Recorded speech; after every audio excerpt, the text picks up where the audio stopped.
तो पीपीएफ यानी कि पब्लिक प्रोविडेंट फंड में आपको क्या बेनिफिट्स मिलते हैं आज के इस वीडियो में हम समझेंगे। इसके साथ साथ हम देखेंगे कि आपका जो इंटरेस्ट कैलकुलेशन है वो कैसे होता है अगर आप हर महीने के हिसाब से 1,000 रुपये, 2,000 रुपये या फिर 5,000 रुपये जमा करते हो आपके पब्लिक प्रोविडेंट फंड अकाउंट में। तो चलिए सबसे पहले हम पीपीएफ के अकाउंट बेनिफिट्स देख लेते हैं। तो पीपीएफ यानी कि पब्लिक प्रोविडेंट फंड जो अकाउंट है ये एक गवर्नमेंट बैक्ड सेविंग स्कीम है, यानी कि जो भी इंटरेस्ट आपको मिलेगा पीपीएफ के अकाउंट में ये गवर्नमेंट की तरफ से आपको मिलता है। तो इसके जो रिटर्न्स है वो आपको गारंटीड मिलेंगे। अब दोस्तों इसके अलावा इसका जो लॉक इन पीरियड है वो 15 ईयर्स का है, यानी कि आपके जो लॉन्ग टर्म फाइनेंशियल गोल्स हैं कम से कम 15 साल के वो आप अचीव कर सकते हो पीपीएफ अकाउंट को ओपन करवा के।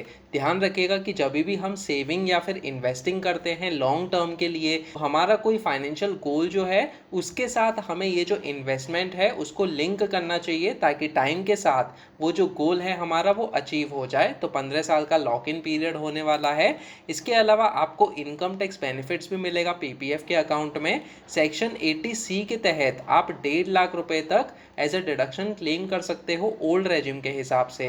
तो दोस्तों पूरे साल में आप पीपीएफ के अकाउंट में जमा कर सकते हो 1.5 लाख रुपए मैक्सिमम अमाउंट, और वो पूरा अमाउंट जो है एज ए डिडक्शन आप क्लेम करोगे आपका इनकम टैक्स सेव करने के लिए। इसके साथ साथ आपको ये जो 1.5 लाख रुपए का डिपॉजिट है वो हर महीने आपको इंटरेस्ट अर्न करके देगा। तो दोस्तों ये बहुत ही अच्छी स्कीम है जहाँ पे आपका मंथली इंटरेस्ट का सवाल है। अब दोस्तों इसमें जो भी इंटरेस्ट अमाउंट आपको मिलेगा हर महीने या फिर हर साल के हिसाब से वो टैक्स फ्री होगा, यानी कि 15 साल के बाद जितना भी अमाउंट आपको मिलने वाला है उस पर आपको कोई भी इनकम टैक्स पे करने की ज़रूरत नहीं है। इसके अलावा जो इंटरेस्ट कैलकुलेशन होगा वो मंथली बेसिस पे होगा। मैं आपको दिखाने वाला हूँ कि कैसे पीपीएफ के अकाउंट में आपका इंटरेस्ट कैलकुलेट होता है। आपके बैलेंस के हिसाब से हर महीने के हिसाब से आपका जो इंटरेस्ट है वो कैलकुलेट होता है और आपके अकाउंट में क्रेडिट होता है।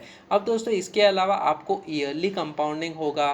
तो फाइनेंशियल ईयर यानी कि अप्रैल महीने से लेके अगले साल मार्च तक ये जो फाइनेंशियल ईयर है उसको कंसिडर किया जाता है और हर महीने के हिसाब से आपका जो इंटरेस्ट है उसको कैलकुलेट किया जाएगा। और जो ये 12 महीने के इंटरेस्ट होते हैं वो पूरा ऐड कर दिया जाएगा मार्च के एंड में। और दोस्तों अगले फाइनेंशियल ईयर में जो भी आपको मंथली इंटरेस्ट मिला है पिछले साल में उस पर आपको और ज़्यादा इंटरेस्ट मिलेगा जिसको हम कहते हैं ईयरली कंपाउंडिंग। तो दोस्तों कंपाउंडिंग का भी बेनिफिट आपको मिलता है पीपीएफ के अकाउंट में। इसके अलावा जो मिनिमम डिपॉजिट है एक फाइनेंशियल ईयर में आप उसको 500 रुपये कर सकते हो ताकि आपका जो अकाउंट है वो एक्टिव रहे हर साल के हिसाब से।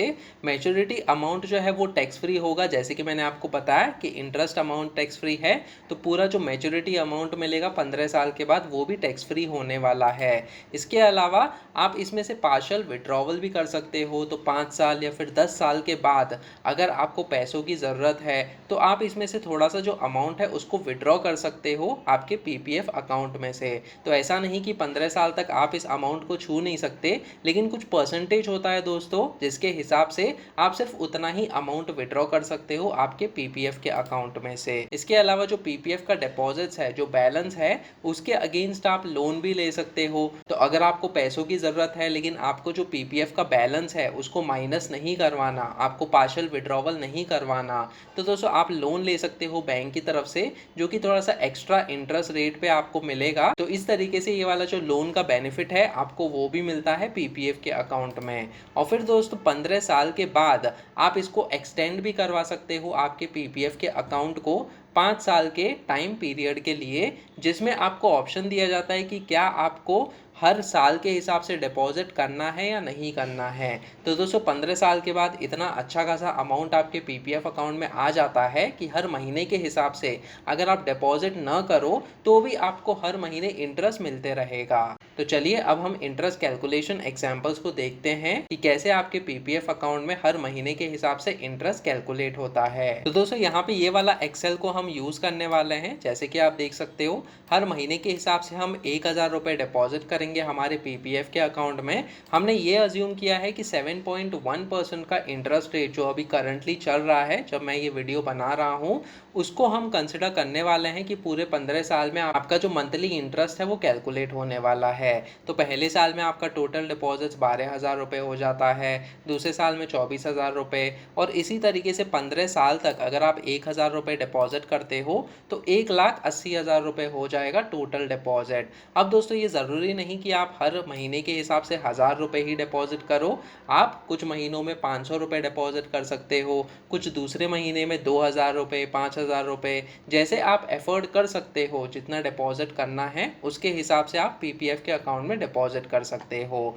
अब दोस्तों पहले साल में आपका इंटरेस्ट कितना होगा और बैलेंस कितना हो जाएगा 1 साल के बाद, इसके लिए हम फिनकैलसी ब्लॉक पे जो पीपीएफ कैलकुलेटर है उसको यूज़ करेंगे। तो हम गूगल पे फिनकैलसी ब्लॉक को सर्च करने वाले हैं। तो जैसे ही हमने फिनकैलसी ब्लॉक सर्च किया, सबसे पहला लिंक जैसे कि आप देख सकते हो fincalcy-blog.in, जो कि मेरी वेबसाइट है, इस पे आप बहुत ही आसानी से पीपीएफ का कैलकुलेटर यूज़ कर सकते हो। तो मैं यहाँ पे क्लिक करूँगा और फिर ये वाला होम पेज ओपन हो जाएगा। तो दोस्तों यहाँ पे पॉपुलर कैलकुलेटर्स के सेक्शन में आके आप पीपीएफ कैलकुलेटर को यूज़ कर सकते हो। तो मैं यहाँ पे क्लिक करता हूँ। एक न्यू विंडो में हमारा पीपीएफ कैलकुलेटर यानी कि पब्लिक प्रोविडेंट फंड का जो कैलकुलेटर है वो ओपन हो जाएगा। यहाँ पे आप बहुत ही आसानी से जान सकते हो कि किसी फाइनेंशियल ईयर में आपका जो बैलेंस है उसके हिसाब से जो भी आप डिपॉजिट करोगे उसके हिसाब से हर महीने जो इंटरेस्ट आपको दिख रहा है यहाँ पे वो आपको पता चल जाएगा। तो दोस्तों यहाँ पे इनिशियली हमारा बैलेंस 0 है और हर महीने के हिसाब से हम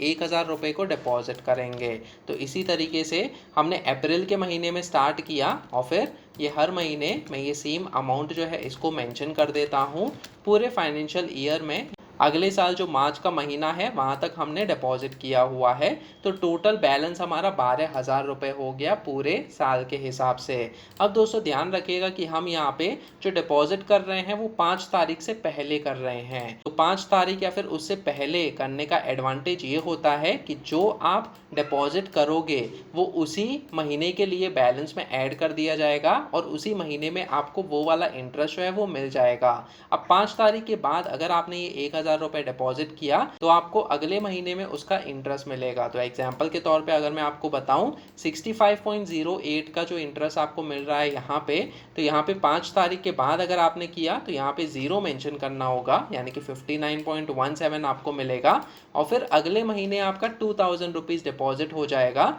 अगर 5 तारीख के बाद फरवरी में किया और मार्च में 5 तारीख से पहले किया 1,000 रुपये दोनों ही महीने में। तो दोस्तों इस तरीके से अगर आप 5 तारीख के बाद करते हो आपका डिपॉजिट तो आपको उस अमाउंट पे अगले महीने इंटरेस्ट मिलेगा, जैसे कि आप देख सकते हो। तो यहाँ पे हम 1,000 रुपीज़ को मेंशन करेंगे। तो जैसे कि आप देख सकते हो 12,000 का बैलेंस हो गया।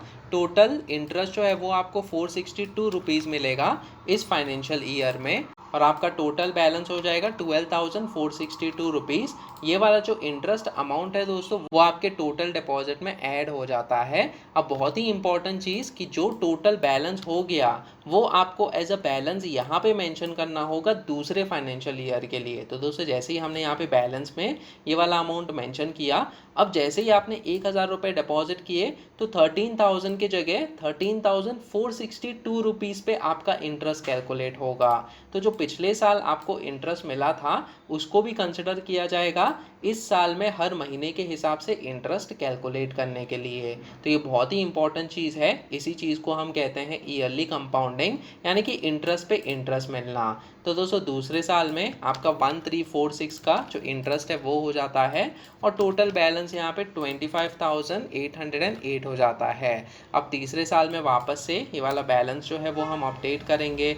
जैसे कि आप देख सकते हो हर साल के बाद महीने के हिसाब से जो आपका इंटरेस्ट अमाउंट है वो बढ़ते ही जा रहा है, जितना कंसिस्टेंटली आपने ये वाला जो अमाउंट है उसको इन्वेस्ट किया है आपके पीपीएफ के अकाउंट में। तो इस साल में आपको 2,294 रुपीज़ का इंटरेस्ट मिला है और आपका टोटल बैलेंस हो गया है 40,102 रुपीज़। अब दोस्तों बाकी के साल में भी इसी तरीके से ये जो बैलेंस और इंटरेस्ट का अमाउंट है उसको मैं क्विकली कैलकुलेट कर लेता हूँ। तो जैसे कि आप देख सकते हो 15 साल के बाद जब आपका टोटल डिपॉजिट डिपॉजिट हो गया 1,80,000 रुपीज़, आपका टोटल बैलेंस हो जाएगा 3,15,572 रुपीज़ और आखिरी साल में आपको 20,556 रुपीज़ का इंटरेस्ट मिलेगा और इस पे आपको कोई भी इनकम टैक्स पे करने की ज़रूरत नहीं है। अब दोस्तों टोटल प्रॉफिट कितना हुआ, तो हम टोटल मैच्योरिटी अमाउंट लेंगे यानी कि बैलेंस अमाउंट माइनस करेंगे हम टोटल डिपॉजिट, यानी कि 1,35,572 रुपीज़ का आपका टोटल प्रॉफिट हुआ है पूरे 15 साल में।